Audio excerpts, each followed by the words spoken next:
My name is Sally. I'm 28 years old. My husband, Tim, works as the executive vice president of the leasing company Smith Lease Company, Limited, founded by his father. However, this Tim is such a spoiled brat and causes all sorts of trouble.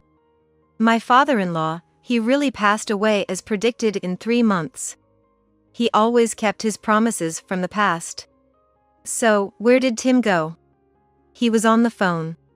Hey, Mom, Sally, I'm gonna be on a long business trip from now on. Take care of the rest.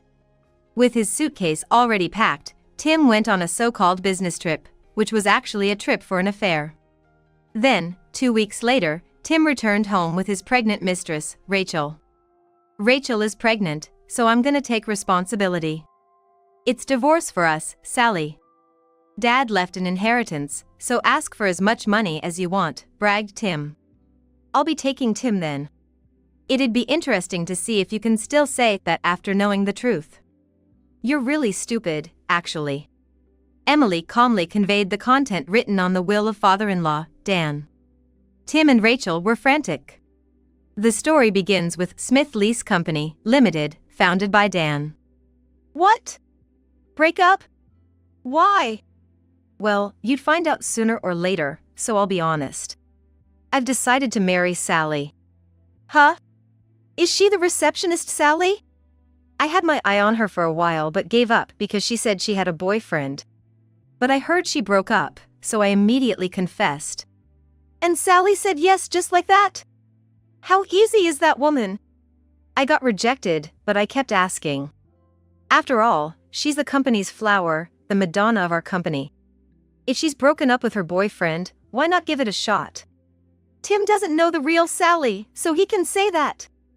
Being beautiful is justice. Besides, I'm gonna be the next president of this company. Why would I say no? That's right, I couldn't refuse either. Tim helped me get over my ex and was very assertive. But Rachel, who joined the company the same year as me, must have hated me fiercely. Home late again? You go out drinking every night, is your body okay? I've told you, you don't have to wait for me. Every morning, you're late for work. Even if it's your father's company, this is not setting a good example. Shut up! When did you become such a nagging wife? We've only been married for half a year. The marriage life I had imagined lasted only the first month or 2. Tim was already tired of me. He was satisfied just with the process of winning me over. Fine, if you want to do what you like, Tim, fulfill my wish. You always brag about having money, so it should be easy for you. In return, I won't complain, no matter what you do in the mornings or if it's a one-night stand. So, what do you want? I love fashion, right? So, I want to start an online select shop for fashion. Can you provide the funding? I never paid much attention to your clothes when you were working. But I've heard you were often stopped on the street for snap photos that ended up in magazines. Well, I'm not interested, but go ahead and prepare an estimate. If you can manage with a few $100,000, it's no big deal. Both Tim and I had cooled off, but getting divorced so soon would look bad. Being a married couple only in name was probably what everyone expected. How's your father doing?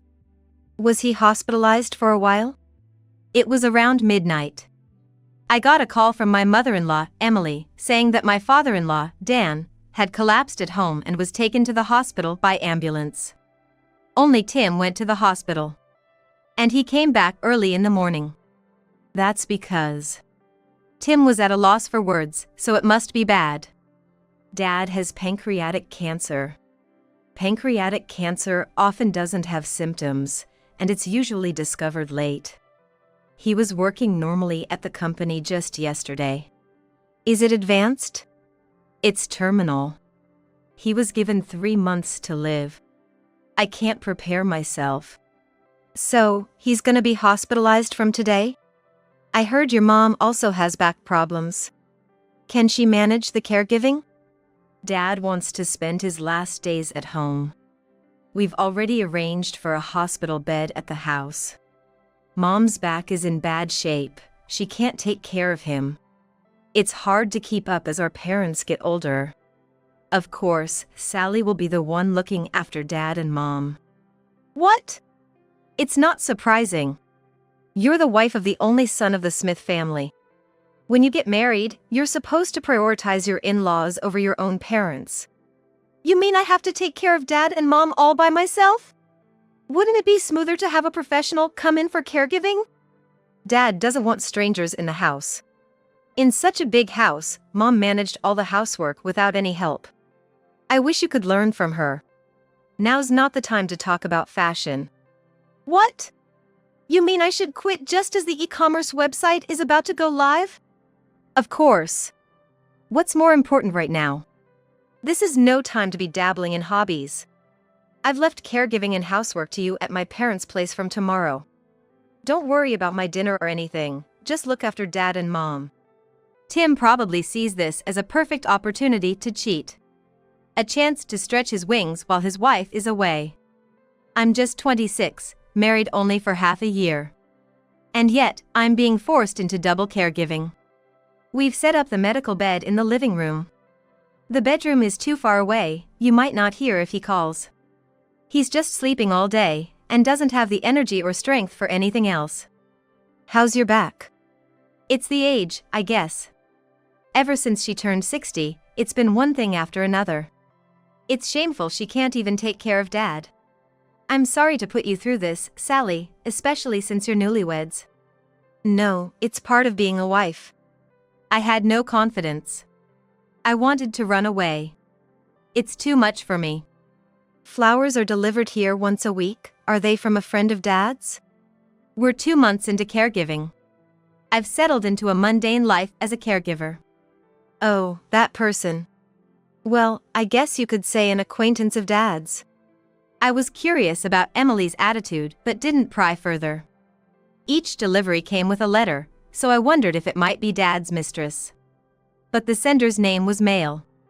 Maybe Dad's admirer? Emily joked. We needed something to lighten the heavy atmosphere of the Smith household. My father-in-law is on treatment, so there's no need to prepare meals, but he's visibly weakening. All I can do is change his diapers, clean him, and massage him when he's in pain. For now, Emily's back pain has eased, but caregiving is so labor-intensive, it wouldn't be surprising if it flared up again. Sally being here full-time, even at night, is a huge help. Dad can't speak anymore, so we have to guess his needs. Changing his position at night is a real challenge. It takes both Emily and Sally to move him. Sally, taking the initiative in these difficult tasks, is truly a model wife. How lucky we are that you married our son. Tomorrow, a lawyer is coming over. Dad's planning to leave a will. But he can hardly talk? He can use a computer, though. It's slow, but he has a setup that lets him type without speaking. He's used to computers from work, it seems like his body remembers how. He's been slowly writing the will, piece by piece, to give to the lawyer tomorrow. Emily said with a sad smile. What's this, suddenly coming back? At least let me know. I just came to pick up some necessities. And you're drinking beer in the afternoon? Skipping work without a care, thinking you'll become president? The employees are complaining. Anyone who opposes me gets fired immediately. Looking around, the place was a mess. Beer cans and convenience store meal remnants were scattered everywhere. Shirts, lounge clothes, socks, and underwear were all over, obviously left wherever they were taken off.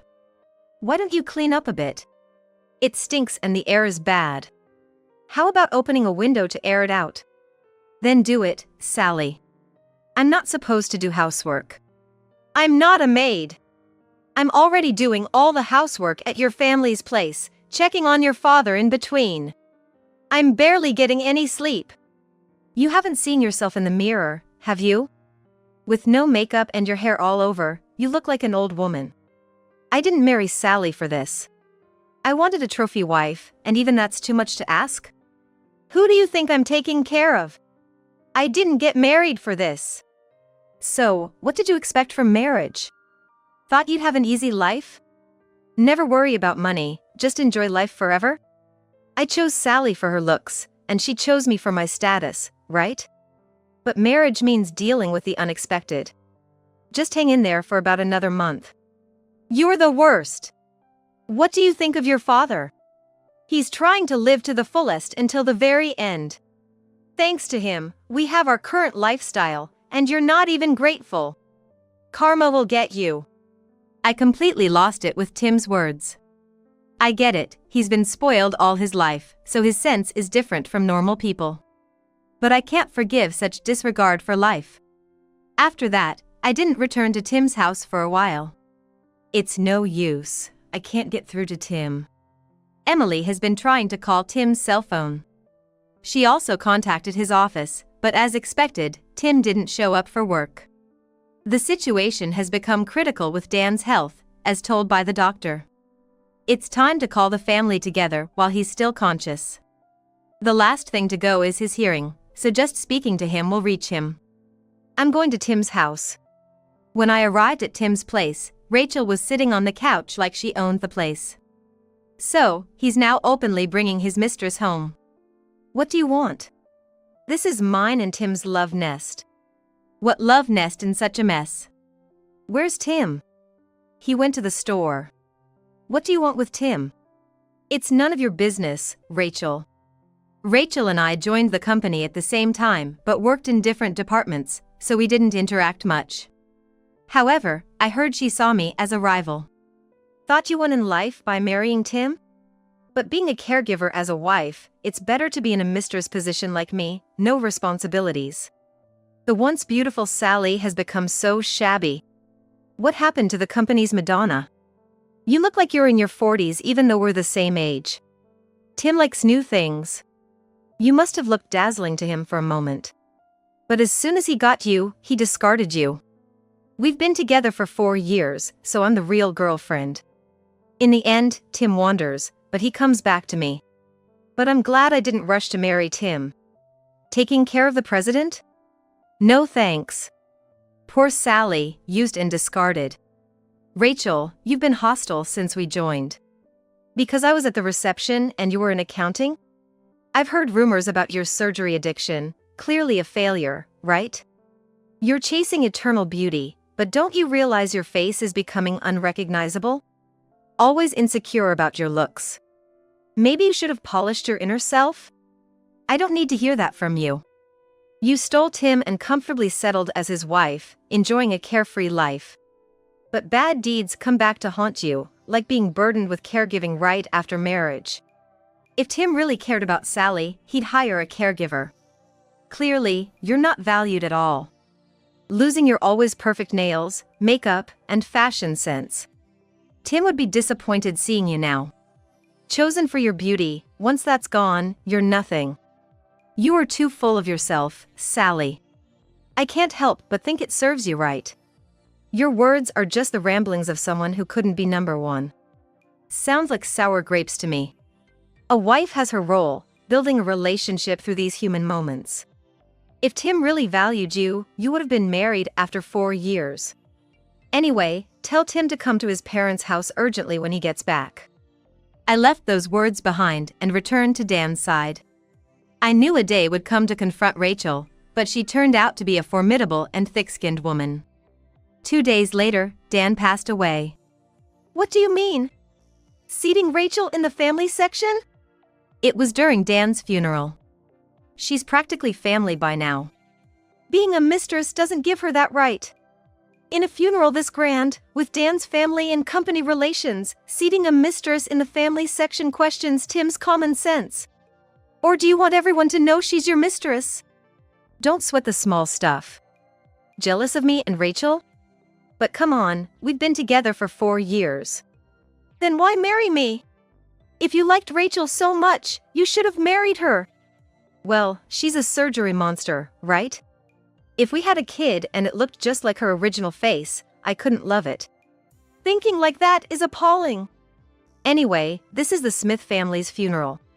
I won't take orders from you. And Rachel, for her part, boldly took her place in the family section. Naturally, Tim's company employees were puzzled by this. The relationship between Tim and Rachel was well known within the company, but no one expected Rachel to be officially welcomed as a wife. They were a couple not blessed by those around them. On the way back from the funeral, Tim announced he was going on a long business trip. Silently seeing him off, only for him to return saying, "Rachel is pregnant, so I'm gonna take responsibility. It's divorce for us, Sally." He was confident he could pay any amount, banking on the inheritance left by his father. Rachel, too, was assertive, saying, "Tim is mine." For Rachel, it was the fulfillment of her long-held desire to take the wife's seat. She must have been pleased. "You're really foolish." Emily sighed. "A real mama's boy who knows nothing at all, truly." "What are you talking about?" "So, Sally, how much do you plan to get from Tim?" "He said he'd pay anything, so name your price." "Then, $200,000. Can Tim pay that?" "Yeah, if that's all, I'll pay for it." "Sally, you're greedy, aren't you? It proves that you married Tim for money." "Oh, isn't it you, Rachel, who's after money?" "I have evidence right here, shall I play it?" I had asked someone at Tim's company to record Rachel's conversation. "Why do you think I've put up with this for 4 years?" "All for the money. Otherwise, I wouldn't bother with such a useless second-generation rich kid. Marrying Tim meant living easily, surrounded by everything I wanted, a life everyone envies. For that, I can endure Tim's narcissism. Sure, he might become abusive, but then I'd just take a hefty alimony and leave." "Why do you think I got surgery?" "Because Tim loves beautiful people. He always says beauty is justice. So, I had surgery to become his type of woman. It's an investment in myself. When he chose Sally, it just confirmed that looks are everything. Tim wants to be the center of attention, even in winter he drives a convertible shouting, 'Look at me.' Covered in flashy brands, and he's rude to servers everywhere, unthinkable for a president. The president was known for being humble. Well, once we're married, I've got him. Just need to completely erase Sally." I stopped the recording there. I wonder how Tim would react. It's not like that. This was just a joke. I wouldn't really think that." Suddenly, she started to sweet-talk Tim in a soft voice. Of course, she wouldn't want to ruin her long-planned scheme with this. "If I wasn't serious about Tim, I would have aborted the pregnancy. I want to bear Tim's child, to give birth to the heir of Smith Lease. Anyway, Sally, how did you get this recording? If you've bugged the company, you'll be in trouble too." "Emily, maybe it's time to tell Tim the truth." "All right, what is it?" "I'll handle whatever it is." Tim sounded confident. After Dan's passing, he must have thought he held all the power. "Your father left a will, through a lawyer, so this will is absolute. First, the property is to be divided equally between me, Emily, your son, and Sally." "Wait, why does Sally get anything? She's just a wife, that's ridiculous." "Because Sally took care of your father until the end, very devotedly. Even the visiting nurse was impressed, saying not many could do what she did. Meanwhile, you never visited once, didn't work, just lays around at home, right? Or were with your mistress. It's only fair Sally inherits, it's your father's last wish. Well, Tim still gets a third, so it's not bad. Plus, Tim will be the president of the company, it's his era now. That's only for now. One thing to note, the son mentioned here isn't you, Tim. It's your half-brother, Dan's son from his previous marriage." "Huh? Dan was married before me. That child, Mark." "What? First time hearing this. Why keep silent till now? Suddenly this guy gets inheritance, makes no sense." Tim was clearly panicked. His reaction was almost comical. "Mark is currently working at Smith Lease. You know Mark, don't you, Tim?" "Mark, oh, that guy. I've heard you used to bully him quite a bit. From what other employees say, Mark is very skilled and top class in sales. Tim, you were jealous, weren't you? You wanted to eliminate anyone who got more attention than you. That bastard is my half-brother? You've got to be joking." Mark sent flowers every week because he felt it was too presumptuous to visit the house. He always wrote polite letters, too. Dad looked forward to reading those letters. In contrast, Tim, you did nothing. How could you be so cold? It's embarrassing to think you're my child. Call Mark right now. I'll settle this. For Tim, this was a bolt from the blue, but Emily had introduced me to Mark. Mark was also the one who recorded Rachel's voice. Emily contacted Mark. He arrived with confidence, facing Tim's glaring hostility. Are you really Dan's son? Yes, I'm 3 years older than Tim. You played it well, ingratiating yourself with Dad to get the inheritance, right? I get it. You were nice to Dad just for that? I just did what was natural. Unfortunately, I couldn't help with caregiving, and I'm sorry for that, Emily and Sally. It was too difficult for me to step into the family home like that. Top sales in the company for 3 years straight, right? Why did Dad make Tim the executive vice president and leave you as an ordinary employee? I asked not to be treated specially. I was working at another company. When Tim and Sally got married, Dad told me about it and invited me to work at the company. He was considerate of my mother, who raised me as a single mother, and offered me a generous salary. Until I graduated college, Dad paid child support and tuition fees, feeling guilty for making us feel marginalized. So, you shamelessly joined Dad's company after he died, planning to snatch the inheritance? Seriously, how scheming. Shut up. Dad left a third of his estate to Mark and wrote that the company should go to Mark as his successor. That's how disappointed he was in Tim. Why is even Mom siding with this outsider? He should be the last person you support. Mark is not an outsider. He's Dan's son from his first marriage. I knew about him when I married Dan. Tim was cornered, unable to see a way out. I'll divorce you as you wish, Tim. Rachel, live quietly somewhere with your child. If you truly loved him, not for his money, you can do it, right? Even in poverty. Looks like your bet failed. Never expected the real power to go to the son from the first marriage, did you? You two are well matched, both seeking the same things, sharing the same values.